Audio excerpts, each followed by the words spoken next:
The following program is a Town of Colonie television production of the William K. Sanford Town Library.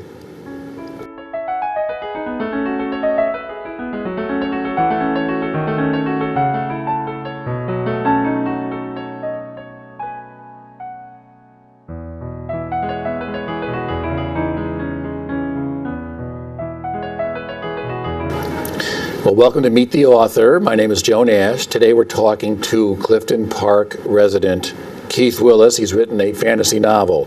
It's called Traitor Knight, right here. It was one of the 5 finalists, 5, right? Yes, 5. It was one of the 5 finalists in the Next Generation Indie Book Awards. And we're going to be talking about the genre of fantasy and his book. And he will be here at the library on Wednesday night, December 7th, 7 p.m. if you want to come and talk to Keith about fantasy, about writing, about how to get published and all that. So welcome, Keith. Thank you. Glad to be here. So before we talk about your book and the genre, just tell people just a little bit about, before we started, you were telling me you live up in Clifton Park, you work for this. Just tell us a little bit about yourself, and then we'll talk about your book. Well, I'm a transplanted Southerner. Okay. I was born down in Georgia, lived all over Georgia, Alabama, Florida. My family liked to move around a lot. And then I went to a small college down there called Berry College, which has the distinction of being the largest college campus in the world. 27,000 acres. Really? Yeah. Not many people have heard of it, but it was a great place. I really enjoyed it. How many students they have? When I was there were 1,500 students on those 27,000 acres. Yeah, there's a lot of like wild preserve and agricultural land and things like that. All right, so I see how it could possibly. Yeah, the campus is pretty contained in itself, but there's a lot of land to it. So now your novel is a fantasy novel. It is, I guess I've read some really good reviews online at Amazon, Goodreads, and the finals for the book award. I guess you could say it's more in the genre of. It's more along the lines of maybe The Princess Bride or like a Terry Pratchett. It's sort of a. It's not like a dark fantasy like Game of Thrones or anything. No. Okay, so it's more. Yeah, it's definitely more Princess Bride than Lord of the Rings or Game of Thrones. And it has a lot of humor in it, and so let's talk about. This is your first book, obviously, and you've already got many in the pipeline, which many writers do when they get their first book comes out. But tell us the main plot of this and sort of your idea behind why the style you're taking in this. Sure. Well, I'll give you the short version. Morgan McRobbie, who's my main character, risks death, dishonor, and a woman's scorn when he poses as a traitor to unmask the turncoat who's going to basically plot his kingdom's downfall. Okay. That was the pitch that actually got me my contract. Oh, okay. Well, like I say, you have used some some elements that are sort of standard, but you've taken them with a lot of humor. Right. There. You got the dragon, you got the damsel in distress, and all that. Right, and really, what I wanted to kind of do was to take that set, little trope of the knight fighting the dragon to rescue the damsel in distress and kind of turn it on its head a little bit. So when my knight battles the dragon, basically he's going to be toast, except for the fact that the dragon comes down with a case of hiccups, gets embarrassed, and ends up flying away in a huff essentially. And the damsel in distress, instead of murmuring "my hero" and swooning at his feet, he realizes that she hates him. I see. A lot of the comments, some of the reviews I read, and from my reading, I haven't read the whole thing, but I read the main female character, Lady Marissa, gets a lot of comments, and she's sort of a wise guy. She absolutely is. She was actually my favorite character to write in the book. Oh, okay. I mean, it's Morgan's story. If it wasn't for him, there wouldn't be a book. But she was my favorite character. So she's feisty, she's fierce. She's opinionated, and she's got a great slap. So why you've taken the familiar things here with the fantasy, and you said you turned them on. So how did you approach it? Like, why did you want to do it that way instead of just trying to do a sort of a standard sword and sorcery kind of? Well, first of all, I wanted to do something a little different. That would kind of grab people's attention a little bit, because it's not just the standard story. And really, this is kind of fantasy on a diet. It's very light fantasy. It was written purely for entertainment purposes. I wanted to get that humor and the romance in there, but these are people who are in serious situations, but they don't really take themselves that seriously. Yeah. Okay, and then there's the thing with the knight, and there's a traitor, and there's spies, and right. sort of a swashbuckling. I think, it's absolutely intended to be a swashbuckler. Okay. It's kind of a throwback to all those old great movies with Errol Flynn and Douglas Fairbanks, things like that, with guys swinging down from the chandeliers and sword fighting, and hairbreadth escapes and rooftop chases, all that stuff. All right, so tell us about Morgan McRobbie. I like that name. And Lady Marissa. How their relationship sort of develops over the scene when they go out to dinner for the first time is pretty funny. It's like, so how did you develop their relationship over the? Well, I really didn't know how this was all going to play out. When I started the book, I only had the first scene in my head, all right, it was kind of. You didn't have it all plotted out like you're telling. I definitely did not. I had no idea what was happening, and basically, I had to wait for my characters to sit on my shoulder and tell me what happened. So I've heard that before. Yeah. So you had the scene, you had the characters, and you kind of. Let's see what happens. That's pretty much it. And sometimes I'd write a scene and they'd be like, "No, it didn't happen that way, idiot." But the development between them, I think a big clue to the whole thing is the title of the book. Traitor Knight. You've got that. On one hand, you've got traitor, which is basically the lowest of the low. Yeah. You've got knight on the other hand, which is really the epitome, of honor and bravery and justice.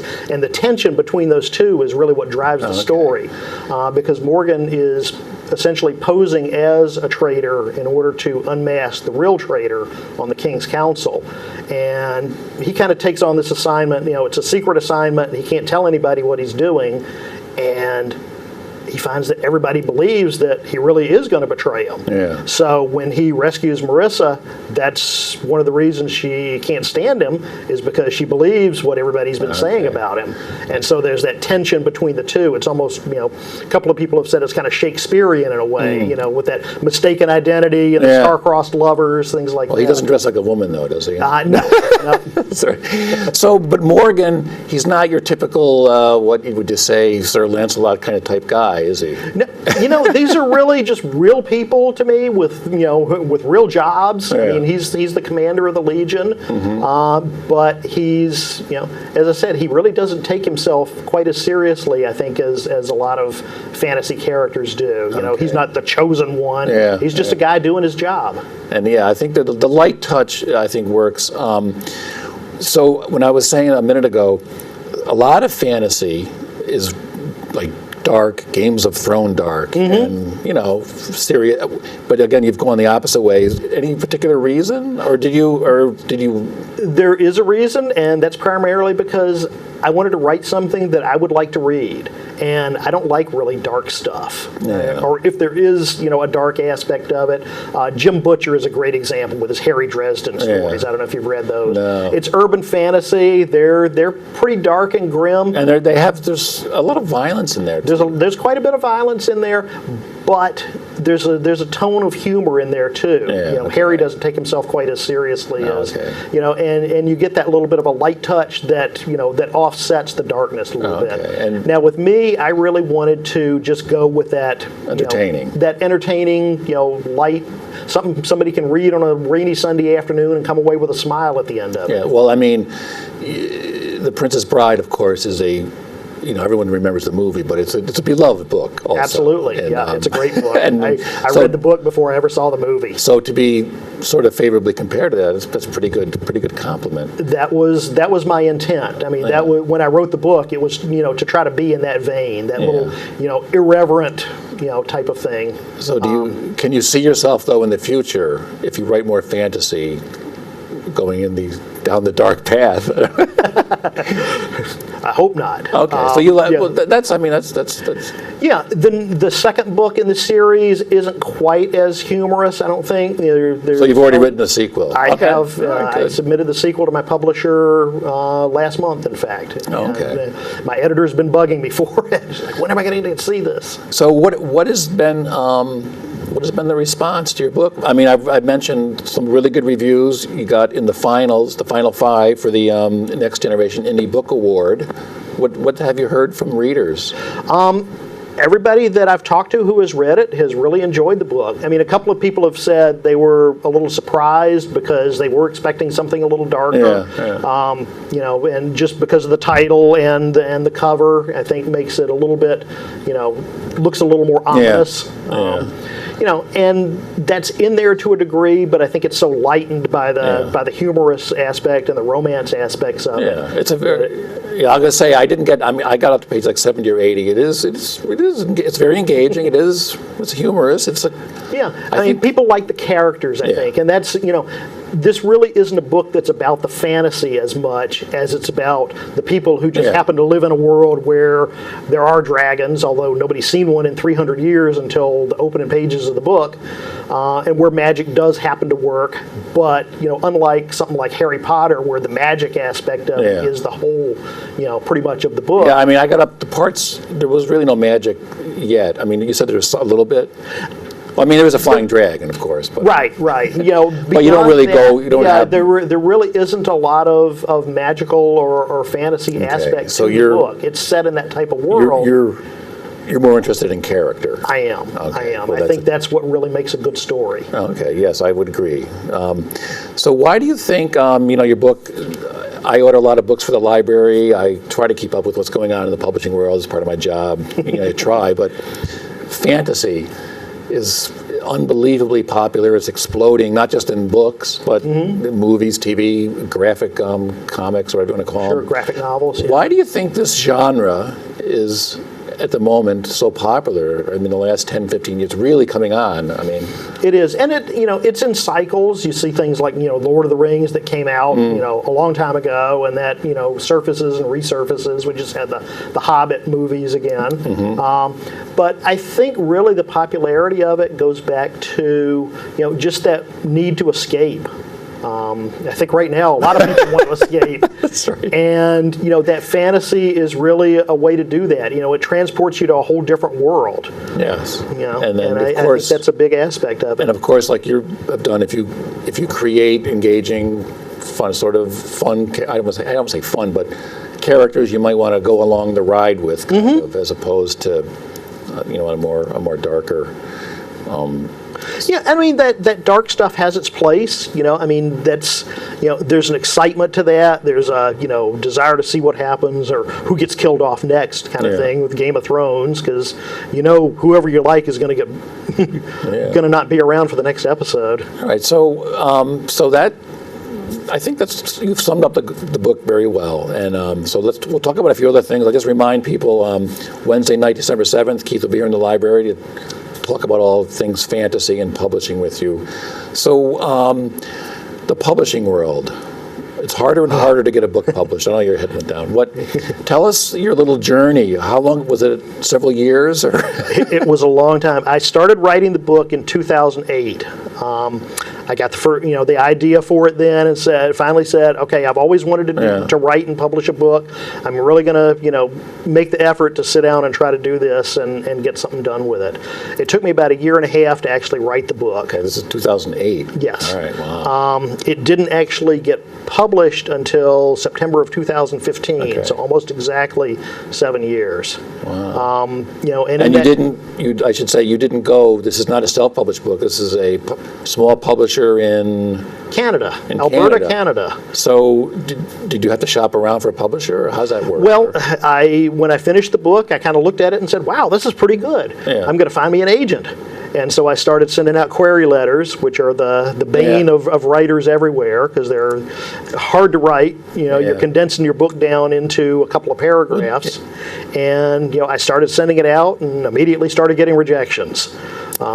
Now, I should say, for people watching this, do you really need an agent to get published? You don't. I mean, that was my initial intent, was to get an agent and then go, try to get into one of the larger publishing houses, things like that. So I was sending primarily out to agents and getting, a little bit of feedback along the way. And every time I did, I'd sit down and say, well, how can I make this a little better? Revise it so that somebody will, want to take it on. I went through probably about 60 iterations of this book before it finally got to the point where I really thought it was good, and somebody else thought it was good enough to buy and to sell. You didn't rewrite it 60 times, did you? I did. Really? Yeah, I mean, I rewrote a lot of it. Put a lot of parts. Yeah. Okay. The basic idea was there, but an awful lot of changing got made. Okay, well. To the point where when I first wrote the book, I had actually written essentially the first 2 books. Okay, so and it was so long that I said, "Now, I've got to right, cut so this in half." But so much got changed in the first one that it then see. necessitated So tons of changes in the second book. you started with an epic. It was way too epic. So how did you find this Canadian publisher? I stumbled onto Twitter, actually, and not to put too fine a point on it, Twitter basically saved my life. Really? Yeah, there's a huge writers community on Twitter. People who are, supporting each other, helping other writers, just to announce their books, or, there were a number of people who were actually running contests for writers, for aspiring writers. But is this all on the 140 character tweets? A lot of it is. So And then they direct it to the... yeah. Oh, okay. Well, what happens is somebody will say, okay, I'm going to have a pitch contest, and you can submit, your finished, polished manuscript. You can basically pitch that manuscript in a tweet. Agents and editors are going to be watching the feed, and if they see something they like, they're going to, request, Really? Okay. either part or all of the manuscript. So the little capsulated version that I gave you at the beginning, that was my tweet that I sent out in a contest called PitMad in September of 2014. The acquisitions editor for Champagne Books, who's my publisher, saw it, was interested, asked me for the manuscript. Okay. And I already had, a number of full manuscripts out at the time, so it was just one more thing where I said, well, okay, probably nothing's going to come of this, but sure, take it, Okay. Now, was this contest or whatever, was it live? Like, did everyone do it at the same time? Yes. Yeah, you have like an 8-hour or 12-hour window where you can pitch your book. At that point, it was like once or twice an hour for that period. So you had to come up with a lot of different things. And you had to get it down to the 140. Yeah, so essentially I was boiling what was then 124,000 words down into 130 characters. So do you know, you said this publisher contacted you, do you know how many people threw a pitch for a book? There are usually around 400 to 500 people that are pitching books, and there's all different genres. Yeah. They're anywhere from YA, sometimes kids books, to genre fiction like this. Okay, so you must have had you must be good at boiling things down, I guess.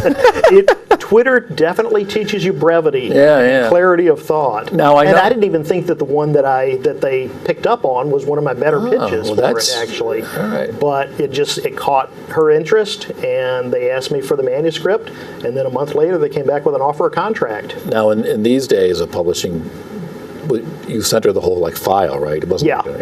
Yeah, everything's electronic. Now I don't know the name of this. Maybe you know of it. There's a website because a friend of mine's son is trying to get published in the fantasy world. Oh, okay. There's a website where fantasy authors all share first chapters and everybody reads each other's, or what? You know that? There's one called Critters. I know. Yeah. I don't know if that's the one.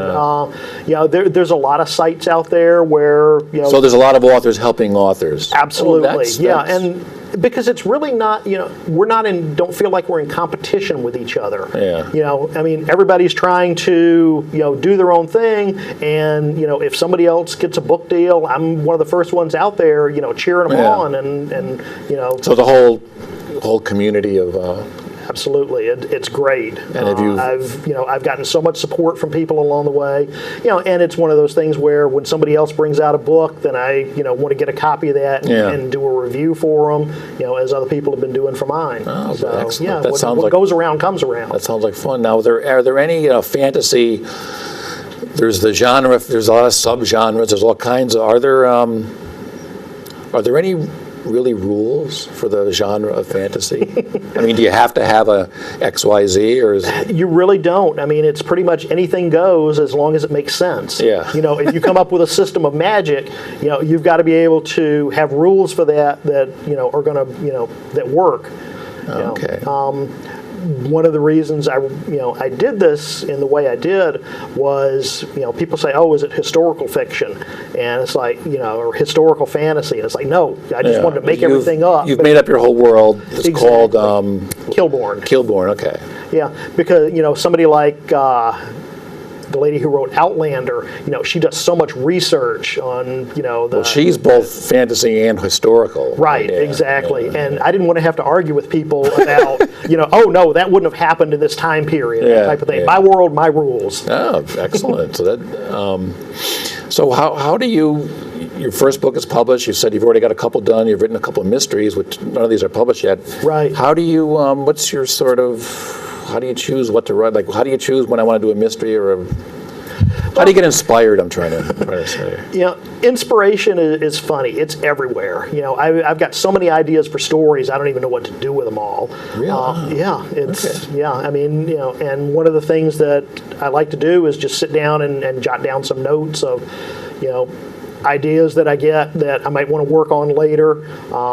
You know, when I was editing this book, anything that I took out of the book, I basically saved in a deleted scenes file because, you know, you never know when that stuff might come in handy later for another story, even if it's just a short story.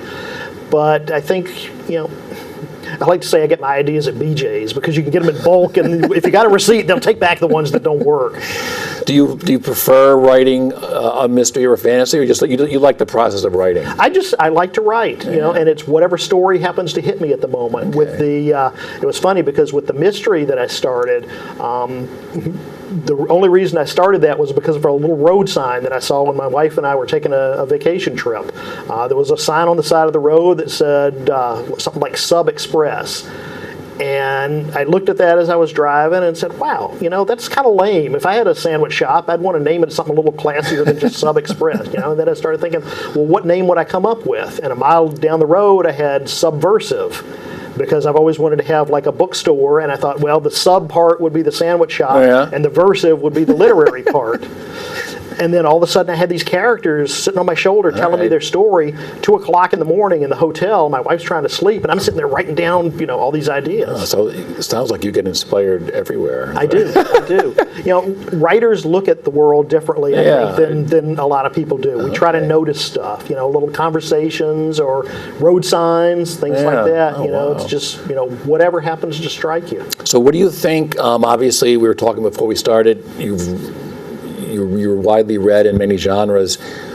Who has influenced you, or what kind, when you're not writing, which sounds like you wouldn't have much time, are there certain genres and or authors you like to read the most, or that I don't want to say influence you, but that you really can say you could? Yeah, well, I mean, I do read a lot of fantasy. I like the classics, like, you know, Tolkien and C.S. Lewis, things like that, but I also read a lot of contemporary fantasy. One of my favorites is a guy named Michael Sullivan, who was a self-published author and then ended up with a huge book deal for his series. And he was one of the people that showed me that you can incorporate modern language into fantasy, which is one of the things that I tried to do in this. Oh, you're not trying to create something that seems 500 years old or something. Right, right. You know, so the people that are in my story basically talk the way you and I would. I don't know if you noticed that, but, you know, a few people have commented on it. No. So things like that. Terry Pratchett, a guy named Chris Stasheff, who is a terribly funny fantasy writer. Oh, okay. I don't know. Yeah, he wrote his first book was called The Warlock in Spite of Himself. Okay. And it's just, you know, it's a great story, but it's filled with awful puns through the whole thing. Oh, didn't, who's that other pun guy? Was it Robert Oh, yeah, Aspirin. Aspirin, yeah, he's got the whole series. With Yeah, the Myth series. And then I read a lot of mysteries as well. You know, that's what I actually grew up with. Both my grandfathers were really big into Rex Stout's Nero War Oh, books. okay, yeah. And from the time I was like 8 or 9 years old, I was reading Rex Stout, and every time a new one would come out, I'd sneak down to the drugstore and take my allowance and get the next. Okay, next that's one. also the era of the John D. McDonald. Read a lot of Ross John D. McDonald's one of my Ross McDonald, favorites. Yeah. Yep, I've read all those. Love them. Well, so you say you have a sequel. Is it a sequel to Traitor Knight?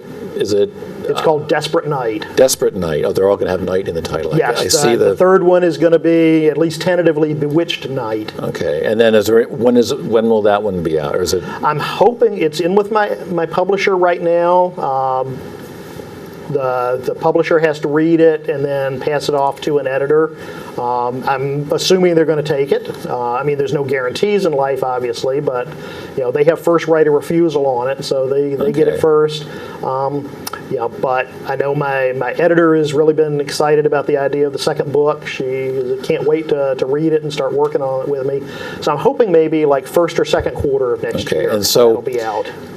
Can you reveal a little bit, at least, is the relationship between Morgan and the lady Marissa going to be developing? It is going to be developing, but I will say that the course of love never runs smoothly. There's going to be some problems there. Very good. I didn't want to make things too easy for them. Yeah, well, like I say, I'm going to finish it, but I got to page 70 or 80. It is very engaging. It's funny. I can see why Lady Marissa is your favorite character. It's a very nice story. So, Keith is going to be here at the library on Wednesday night, December 7th, if you want to ask him about publishing. And this Twitter thing is very interesting. Yeah, it is. I do a lot of workshops, especially for like Albicon, which is the Albany Science Fiction Fantasy Association. They have a writer's workshop, and that's one of the things I'm involved in is, how to get published. And, I'm really a big proponent of, adding those online contests and things like that to your arsenal. Oh, okay. So, well, maybe we can have you come and do a little program here at the library. Or you can talk about it that night or whatever, how to get involved. Okay, so the library will have a copy or two of Keith's book, if you want to read it. So, Traitor Knight, Keith Willis, thanks for coming down. Thank you. It was a pleasure. And we'll see you next time on Meet the Author.